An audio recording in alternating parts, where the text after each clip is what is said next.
And so, as I said, in combining the technological side, the computer science, and also an understanding of the neuroscience data and its sensitivities, I think this is a super important topic when thinking about data science in neuroimaging. And I'm really happy that we have the opportunity to hear from Dr. Eke about this topic. And with that, I'll hand it over to him to talk about responsible data governance for neuroscience data. Okay, thank you very much, Ariel. Good morning, or good afternoon, or evening to you, wherever you're logged in from. It is evening here in the UK. We're experiencing an unusually very hot weather, which is always welcome. Now you know me from the introduction. And I'm also the data governance coordinator for the EU Human Brain Project. So today I will be talking about responsible data governance for neuroscience data. I know you have been put through some of the most exciting lectures and tutorials on the technical stuff. So I will be talking about the boring stuff, ethics and law. Usually I prefer to receive questions while the lecture is going on, but because we're now living in a completely different world of Zoom, I can take questions after. An interactive section, as you always know, is better for me than talking at you, but I'll try my best to address all the questions after my talk, but feel free to put your questions in the chat while I'm talking. So today the lecture is structured to answer a few questions, the answers to which will provide you with basic knowledge of data governance for neuroscience data, bringing in the ethical and legal elements. We'll start with the underlying meaning of data governance and neuroscience data.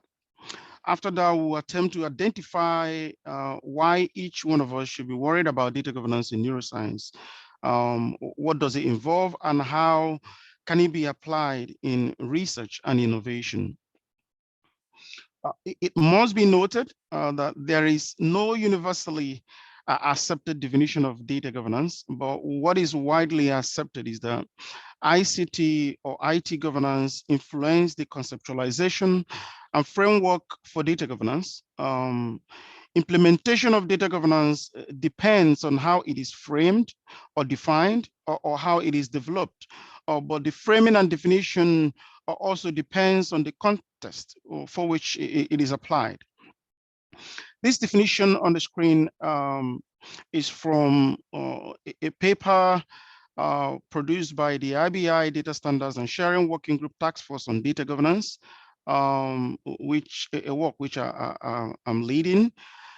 And data governance is defined in that paper as the principles, procedures, frameworks, or policies that ensure acceptable and responsible processing of data in each stage of the data lifecycle, from collection, storage, processing, curation, sharing, use, and also deletion. This is a work that, as I said, I'm leading and is currently in review by Neuron, but the preprint is available online. It describes the principles and procedures developed to govern all aspects of the data lifecycle.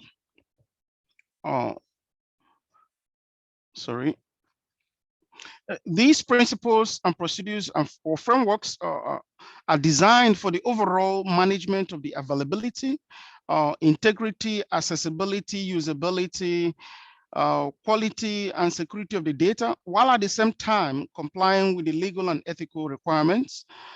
The underlying aim of data governance is to maximize the potential of the data, which we all are interested in. Data availability is about the findability of the data. Accessibility is about how one can access the data when it is found. You will agree with me that there are a number of neuroscience data sets that are findable but are not accessible. This can be informed by a number of reasons, cost implications, political and legal or ethical hurdles. Data usability is about the accuracy, consistency, the timeliness or conformity of the data to research and innovation goals, while usability refers to the issue of data quality. And I must say the meaning of data quality in neuroscience is changing in the context of big data analytics. That is to the degree to which validated data can contribute to actionable or useful analytics results. And on the other hand, reducing the risk of the data being misinterpreted or misused. Data security, on the other hand, it's about how secure the data processing systems are, and responsibilities is about who does what, who has liabilities in cases of breach. These problems are more acute, definitely, because we are now dealing with neuroscience in big data. So data governance is about putting in place procedures or principles that will ensure these key elements of data are robustly taken care of. And by data governance framework, I mean the people, the process, and the technology. An effective data governance principle is about the people who initiate the process itself, and the technology used to operationalize it. Each part of this framework is critically important in the work we do. These processes or procedures of data governance are deeply rooted in or informed by existing laws and regulations or ethical principles that are shaped by cultural values and beliefs. Some of these existing laws include the EU General Protection Data Regulation, the GDPR, or the US HIPAA, or in Canada, there's the Personal Information Protection and Electronic Documents Act, the PIPEDA. But it is not only the data protection laws that we need to be mindful of in data governance research. There are a number of regulations and research that are crucial for data governance, particularly ones that influence the way data are collected. For instance, for animal research, almost every country now has some sort of laws or regulations on animal experiment. In Europe, this is the EU Directive 2010. This is relatively strict and influences how data is generated from animal experiments in neuroscience. Data governance is also based on ethical principles, which are generally influenced by cultural beliefs and values. And as you know, these are disparate in nature. Cultural values are different from society to society. You can say that these cultural beliefs or values shape not only the ethical principles that can be applied in data governance in neuroscience, but they also influence the laws and regulations that we need to be mindful of. That means that data governance covers issues ranging from legal concerns to ethical concerns and technical requirements. It's not just about regulations, neither is it just about ethical principles, but it covers the technical infrastructure that operationalizes compliance for both the laws and ethics. That is the idea of responsibility we have in data governance.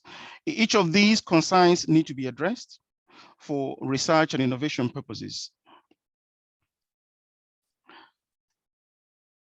So what we now know what is data governance, but what happens is that a lot of people misconstrue what data governance is or should be.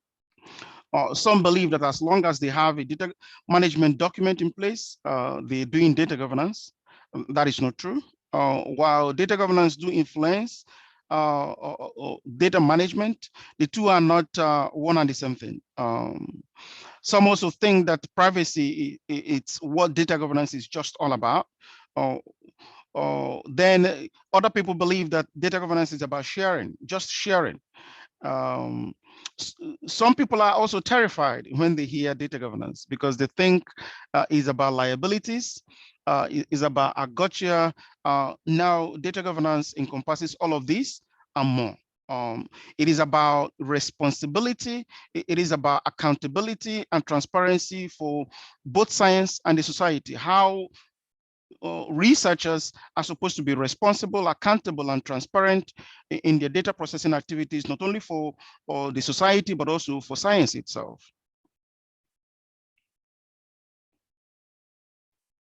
So having established what data governance is and what data governance is not, I know the question, which seems very obvious in a class filled with neuroscientists, is what do we mean by neuroscience data?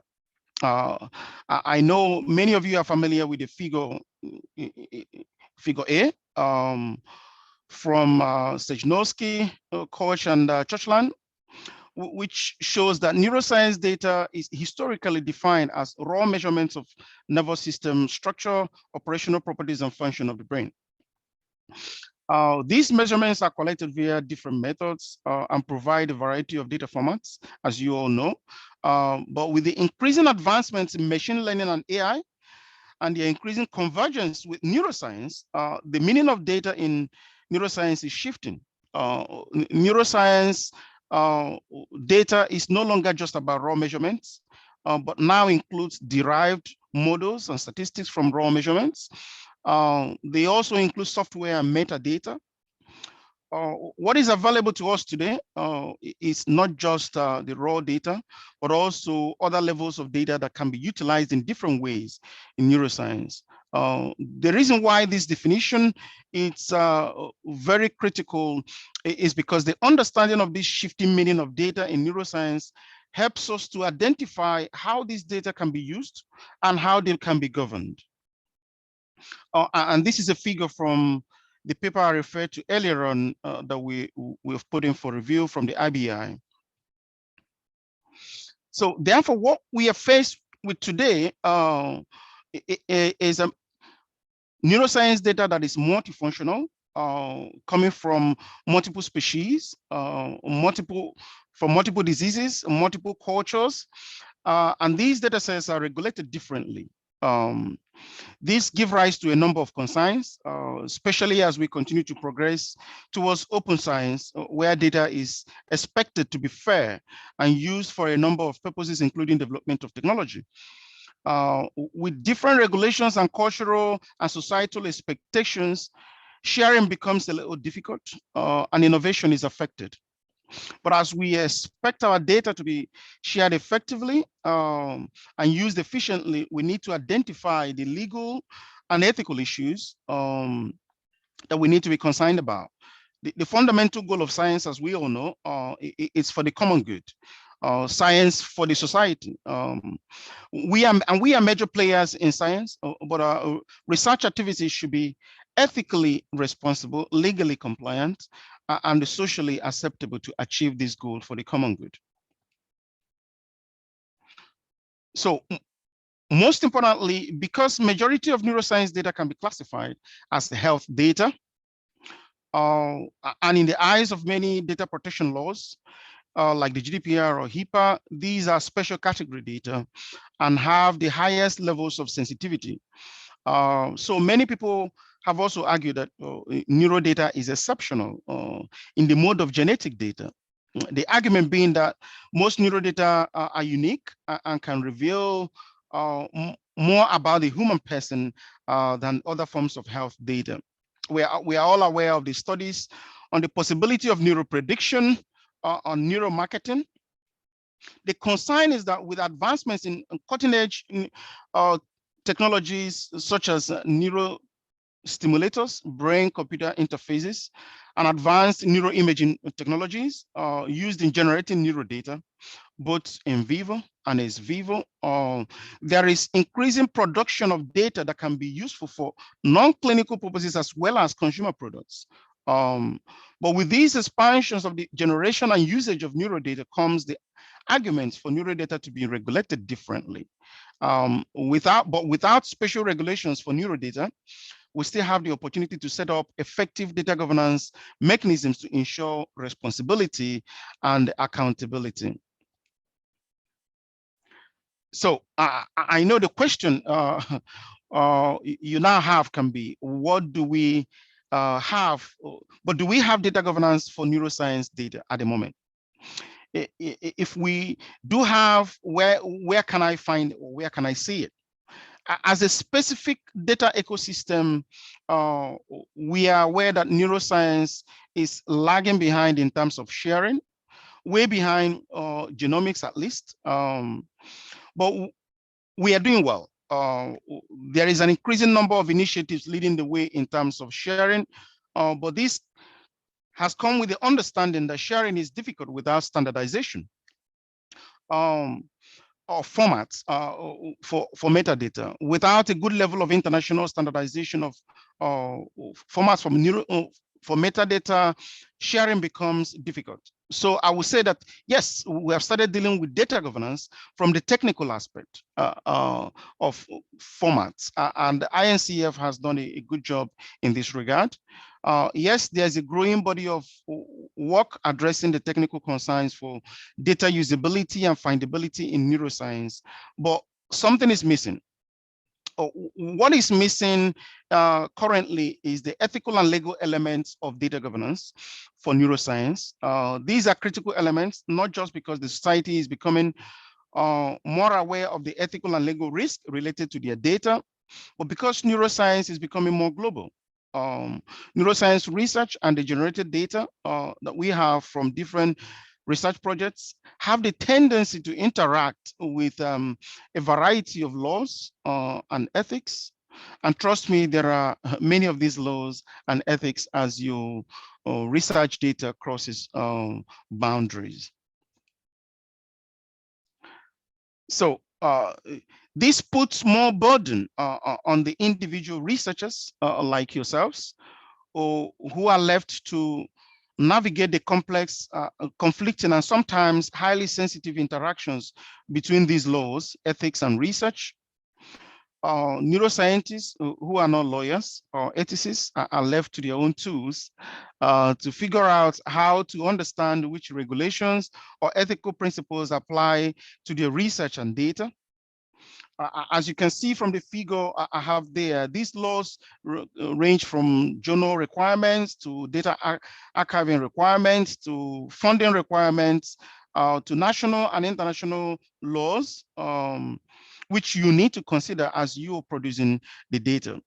In your different labs, I know maybe many people have had those moments when you pause and ask yourself, so who do I ask about this or that?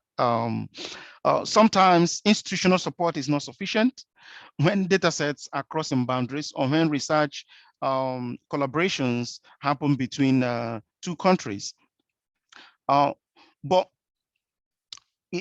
in addition to these regulatory requirements, there's also the burden to consider ethics. But some may ask, if we have the laws, why do I need to comply with ethics? The first reason is because there's an increasing lack of foresight in what we do in neuroscience. A proactive identification of unintended consequences of neurodata, or how we collect, generate data, process the data, and use the data. There is also the difficulty of oversight on how neurodata can be applied, especially when commercial players are increasingly involved in neurodata for neurotechnology. There's also the distributed nature of responsibilities from collection. Different people collect, different people process it, curate it, to the application of the data, which raise additional concerns. And there's also the identifiable risk or concerns related to what is not regulated yet. Some of these are emerging concerns. For instance, some of us may have had Raphael Just detail how an experiment in his lab that revealed the possibility of activating neurons in a mouse's visual cortex to make it hallucinate, change his perception on neurodata, neurotechnology, and how human rights interact with this. He's currently leading the Neuro Rights Initiative. As Raphael would say, hypothetical scenarios that previously seemed very outlandish in the past are now very conceivable today. And following what I said earlier, the increasing convergence of machine learning, AI, and neuroscience, or all these raise concerns that we need to be worried about on how we process neurodata. So what then should data governance in neuroscience cover? So data governance in neuroscience should cover all stages of neuroscience data lifecycle. That's what I always tell everybody, from collection to processing, curation, to archiving and preservation, application and utilization, sharing and deletion.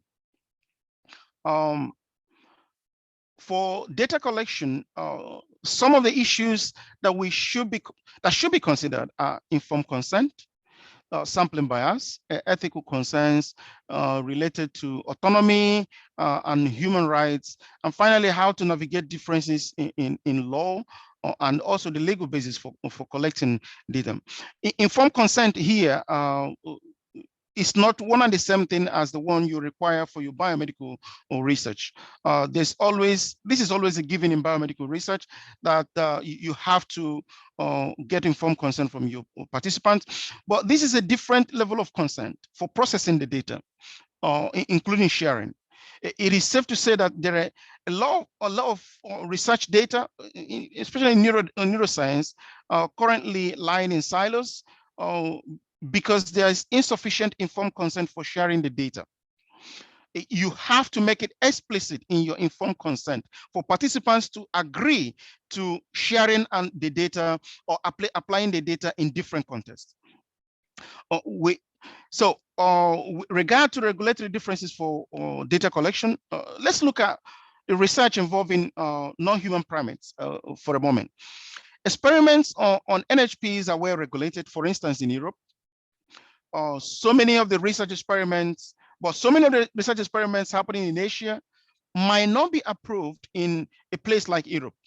But the question is, how can researchers in Europe treat such data coming from experiments that may not be legally or ethically permitted in their countries? This is an ethical call. There may not be laws or guiding how you're supposed to treat such data, but you have to consider this call as an ethical call. So for data processing, you need to worry about how you prepare your data for curation and sharing. Anonymization is a key concept here. If we are talking about identifiable human data, let's say neuroimaging MRI, we have to ensure that we are not sharing data that has the potential of re-identifiability. There are a number of confusion as to what these three concepts here mean: anonymization, de-identification, and pseudonymization.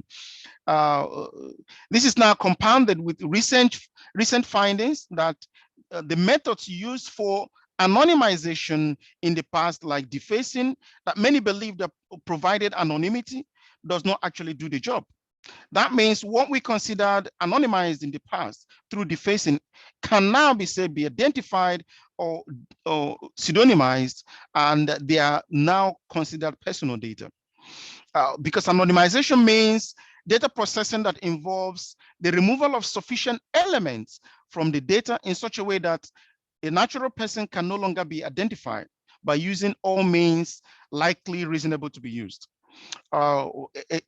Similar definitions can also be found in international technology privacy standards, such as ISO, where anonymization can also mean the processing by which personally identifiable information, PII, is irreversibly altered in such a way that the PII can no longer be used to identify directly or indirectly to identify the individual. So anonymization is an irreversible process. There is an air of irreversibility in anonymization, and it produces anonymous information, which is defined in the GDPR as not being under the purview of the GDPR. So it's no longer personal data if you can achieve anonymization. But both de-identification and pseudonymization, de-identification being a concept from HIPAA and pseudonymization from GDPR, are processes where direct identifiers are removed from the data, but there is still, albeit maybe, a small possibility of re-identifiability with available technology. Especially for the GDPR, data that allows the use of additional direct or indirect identifiers to re-identify the data subject should be treated as personal data. So if In the past, we considered defacing as a means of guaranteeing anonymity, but with new findings in research and technology, they're no longer anonymous, but now personal data. Therefore, when we deface or use face masking or blur the face on our data or neuroimage, it is important to note and acknowledge that it is still personal data and should be accorded certain levels of protection. So there's also data curation, where we need to worry about data security and standardization, and how you navigate the regulatory requirements related to data transfers, especially when it involves different jurisdictions, which is a very complex topic, but we're not going to cover today. So there's also archiving and preservation, another stage of the data life cycle, where you also need to worry about security of the long-term storage and the complex issue of controllership, data ownership, stewardship, or custodianship. These are very complex concepts that researchers are finding very difficult to navigate. The first being the ownership of the data. In many countries, especially in Europe, personal data cannot, such as imaging data from patients, cannot be owned.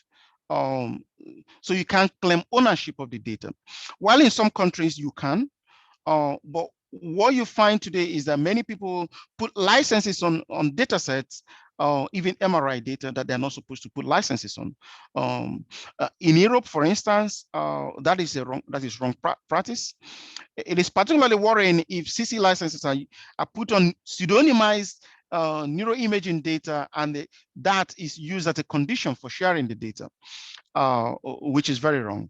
Controllership was introduced by the GDPR to refer to the entity or persons that control the purposes and means of the processing, and who are liable in cases of breach.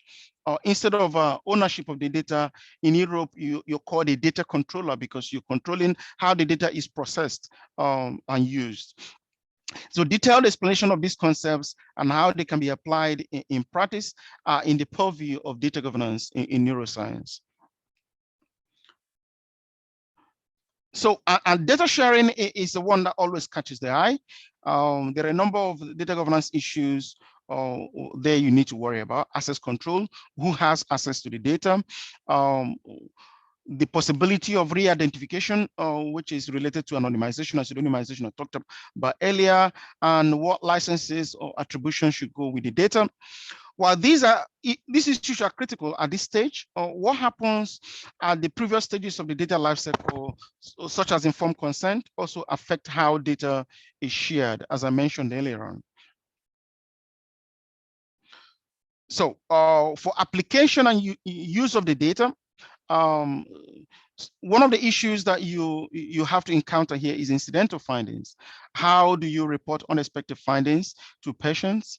How do you prevent misuse of data for further research or the development of technology? How do you avoid dual use of consign, that is military applications that are questionable? Or how do you ensure that human rights are respected, including privacy and other neuro rights? How do you ensure that your data is not commercially exploited in an unethical way? These are some of the issues that data governance cover in data application and use. And finally, in deletion, this is how you grapple with how to avoid inappropriate retention of the data, because in most countries, you're not supposed to have the data indefinitely, and how to avoid loss of data through unintended deletion. These issues might seem trivial, but in the larger scheme of things, they are not. So in addition to understanding the regulatory differences and compliance mechanism, we have to consider how to apply ethics to data governance. There are two existing approaches to ethics in data governance, the ontological approach and the consequentialist approach. I will not go into detail on these ethical theories, Maybe in an advanced class on data governance, we would do. But however, for deontology is about understanding your responsibilities. For consequentialism is about understanding the consequences of the data processing activities on the rights of the data subjects. So deontology is the objective view of morality where principles need to be respected, where the researcher understands the principles of autonomy, beneficence, and justice. The researcher sees his or her responsibility to respect persons and acknowledge their intrinsic values, for instance, through consent, informed consent. Beneficence is about how you do not cause harm. In our case here, it will be do not cause harm to patients by not sharing their identifiable data. And justice will be about ensuring fairness in distribution of benefits of the research, making sure that your analysis is based off of diverse enough data, and where data is biased, you have to be transparent about it so as to avoid misuse of the findings. So the ontological approach, what I believe is that the ontological approach of understanding these principles overlooks unintended consequences. You can apply these principles of autonomy, beneficence, and justice, and yet the application of your data can still cause harm due to unforeseen or unrelated circumstances beyond your control. So there's a flaw to this approach in application of ethics in data governance. So the consequentialist approach, contrary to the deontological approach, emphasizes the outcomes of your action rather than the understanding the responsibilities of the researcher. Only when the outcome or the consequences of the data processing activity is positive, that you can consider the action to be right. So, but the consequentialist approach also has a flaw because it overemphasizes the rights of the data subject and de-emphasizes, overlooks the responsibility of the actors, the researchers. So if these two approaches of applying ethics to data governance are flawed, how then can we apply ethics to data governance? What I suggest is a neuroscience data ecosystem approach, where we all appreciate that we are all actors in this environment and have responsibilities to make this environment thrive.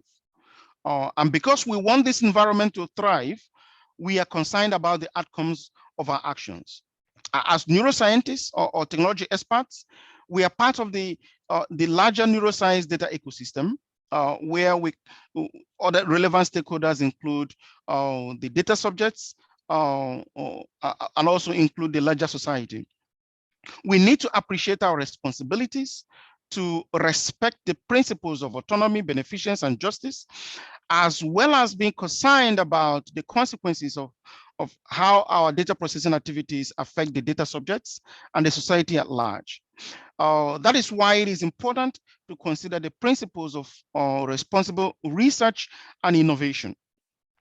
For us in the EU Human Brain Project, we apply the RRI approach, and the aspect of the RRI approach we apply is based on the UK EPSRC's RRI framework called the area framework, of anticipate, reflect, engage, and act.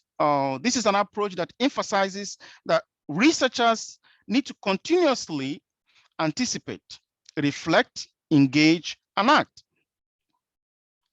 In this case, it is about anticipating and analyzing the impact or consequences of the processing activities in the different stages of the data lifecycle, reflecting on the purposes and motivations for potential implications of your data processing activities, engaging with the relevant stakeholders where necessary, and developing actions that influence the direction of the research and innovation, which are the principles and procedures for data governance. Further explanations on this can be had in a more advanced module on RRI on data governance. So that is the end of my talk. And thank you very much. That is my contact there. And further reading can be found. The paper I was referring to earlier on I'll put a link in the chat for you. And thank you very much. So I'll be ready to accept your questions now and address some of them. Yeah, Kai, I see your hand is up, please. That is an excellent talk, Dr. Damian Eke. Thank you. I'm at Southampton, so I first want to echo your frustrations about the extreme heat here. This is really too much. Yes. Yes. So I work at the university and the NHS. So the talks you are having here is very well aligned with what I have been observed. My first question to you is sort of at a larger scale with the UK now leaving the European Union already. Do you think in the future there might be a chance that the GDPR and the data governance in UK will be some sort of different from EU, or how do we as researchers foresee such a change from government policy, from independent organization? So yeah. Thank you very much, Yukai, for the question.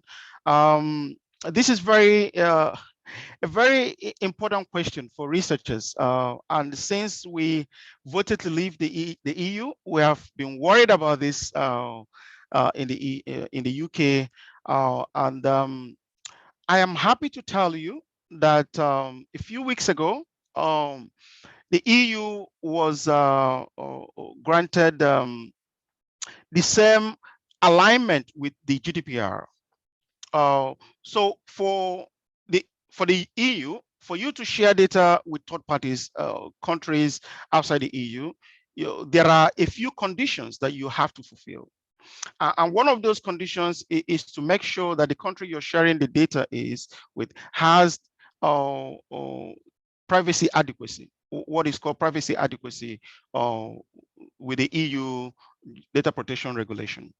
So since we voted to leave, the ICO has been in talks with the EDPS, and last week that application was granted. So every the DPA in the UK is now the same as the GDPR. So data can flow freely between the EU and the UK. So there's no longer the concern of whether we need to sign SECs or maybe develop other forms of agreements before we share data with the EU. Thank you. My second question to you is more technical specific. As you mentioned in the talk, anonymizing MRI mirror imaging data, things like defacing may still no longer be able to anonymize. And there are maybe AI techniques that are able to still discover the identity of a patient. Even researchers are receiving the anonymized data. So so how can that be addressed at early stage as possible, like in the study design? Will there be some kind of regulatory process involved in order to foresee such a such a AI methods? Yeah. Oh, thank you very much for that.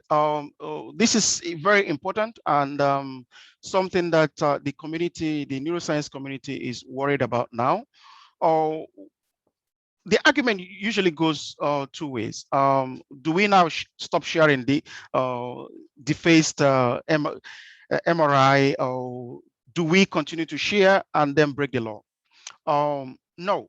In the GDPR, which is always the elephant in the room, I must say, in the GDPR, there are so many other ways you can share pseudonymized data, acknowledge that it's pseudonymized, but you can still share it. So for you to share pseudonymized neuroimages, you have to develop technical and organizational measures to help you to share the data. Pseudonymizing the data is one technical measure. The first one is for you to identify from the beginning of the research a legal basis for processing. Usually it's consent from the research participants, but there is no hard and fast rule that it must be consent. There are other legal basis for processing that you can identify in both Article 6 and in Article 9 of the GDPR. If you identify a sufficient legal basis for processing, and you pseudonymized the data, and you develop maybe something like an access or control measure to share the data so that it doesn't go to everybody and anybody. And also encryption. Encryption is one critical element that was added by the GDPR. If you can add encryption to it, both at rest and on transit, you can share pseudonymized neuro images. So it does not mean that, even though we now understand that pseudonymized neuro images are personal data, it does not mean that we should not share it, but it's for you to develop technical and organizational measures that can allow you to share the data. Thank you very much. And I just want to add that the current anonymization pipeline at the NHS hospital here for DICOM data, it's there are some obstacles that wipe out some important metadata informations for advanced MRI sequences such as diffusion MRI, functional MRI, etc. So this kind of hinder the image post-processing issue. So I look forward to talking to you more about those issues after the talk. Thank you very much. Okay, then. Thank you very much. You're welcome to be in touch. Do other people have questions they'd like to raise?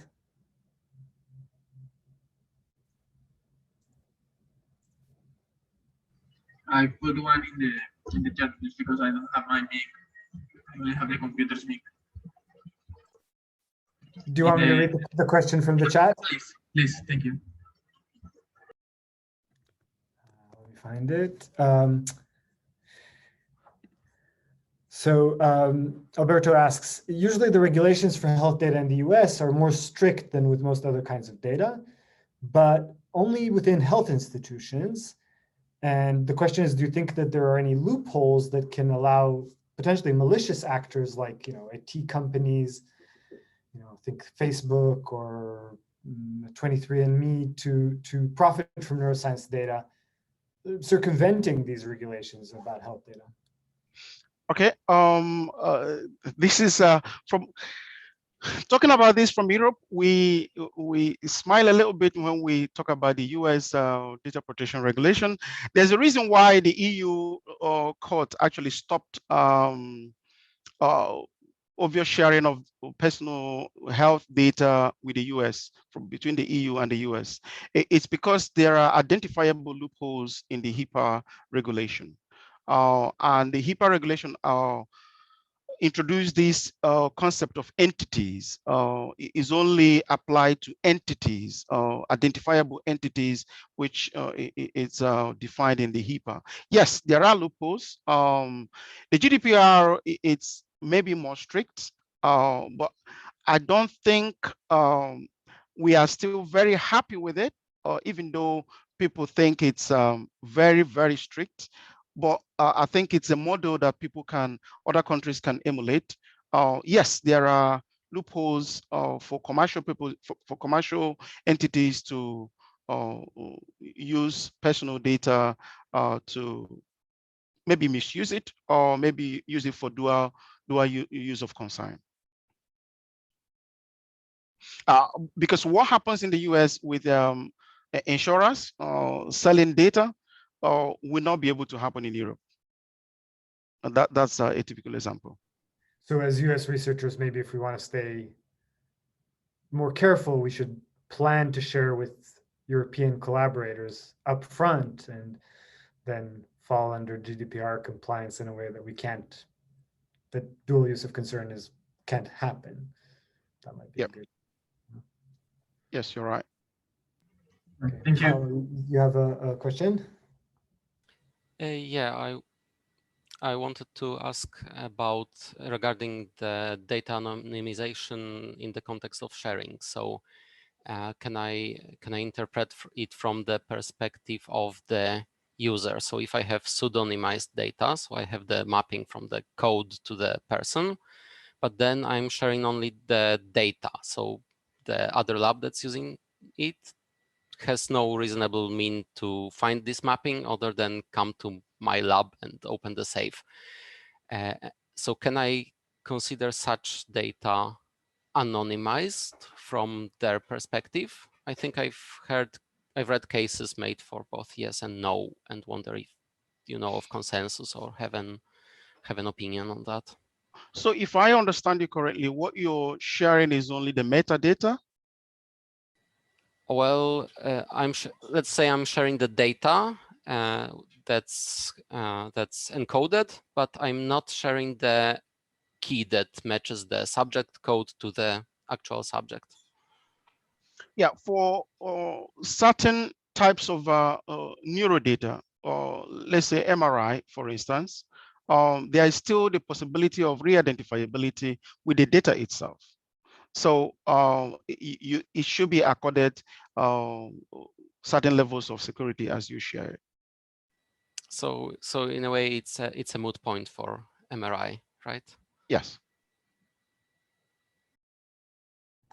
Great. Roshana, you had a question?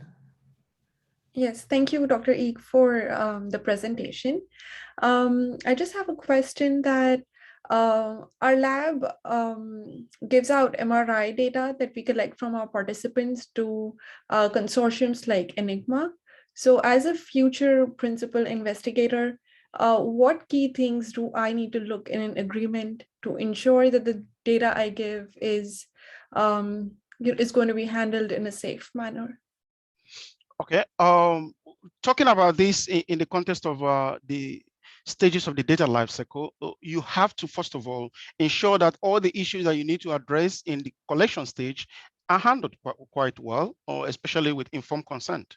You have to collect explicit consent from the participants to share the data, to share with people from or with other partners in the consortium. That has to be explicit in the informed consent you get from the participants. Anything other than that is not transparent. So then when you get to the level of Enigma, there are funders requirements. Some funders require you to share the data anyway. That is part of your contract. That is part of your funding requirement. You have to consider that. If that is part of the funding requirement, I don't think you run away from sharing the data with them. But if it is not, then there is an agreement you have to sign. As a data controller, you have to sign an agreement with them, maybe as a processor. It's called a data processing agreement to define the responsibilities of whoever is going to have access to the data.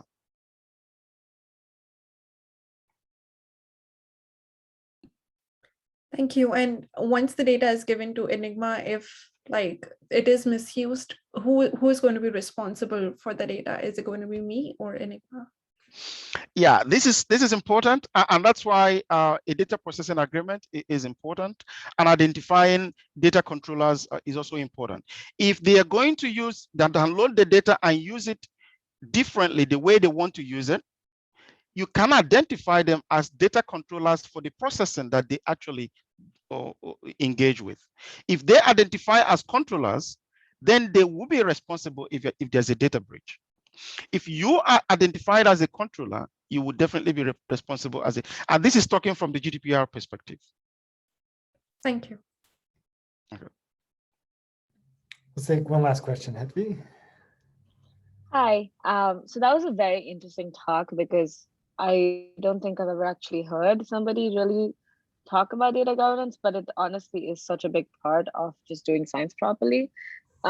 So one thing that you said really struck me about the non-human primate research and how there might be a lot of variance between what legal and ethical permissions are there, like country by country, especially because also with non-human primates, like it's not, in most cases, not really like consensual. You just have the primate and then you conduct research on them. So I was wondering whether having IRB for human subjects has made that an easier process for human research compared to non-human research. So whether the sharing of data across countries is easier for human research because there's more of a standardization in place now compared to that for animal research. Yes, there's some truth in what you said, but there are complex issues to unpack when we deal with animal data, especially with societal expectations of how to treat animals. In some countries, cultural beliefs and values influence how research is carried out on animals. And that influences how the data or the research is regulated. So for human data, yes, because of the data protection laws, because of IRB, because of all the concerns that we have, it makes it easier to share because we know what we need to be concerned about. But with non-human primates and with animal data, there is still not consideration of how ethically concerning it is. And this is a topic that is now gaining some sort of traction in the neuroscience community. Yes, we need to be worried about it. And because there is no regulation at the moment on animal data, it is something that we need to consider ethically, not merely as legally, because there's no laws available for it now. Thank you.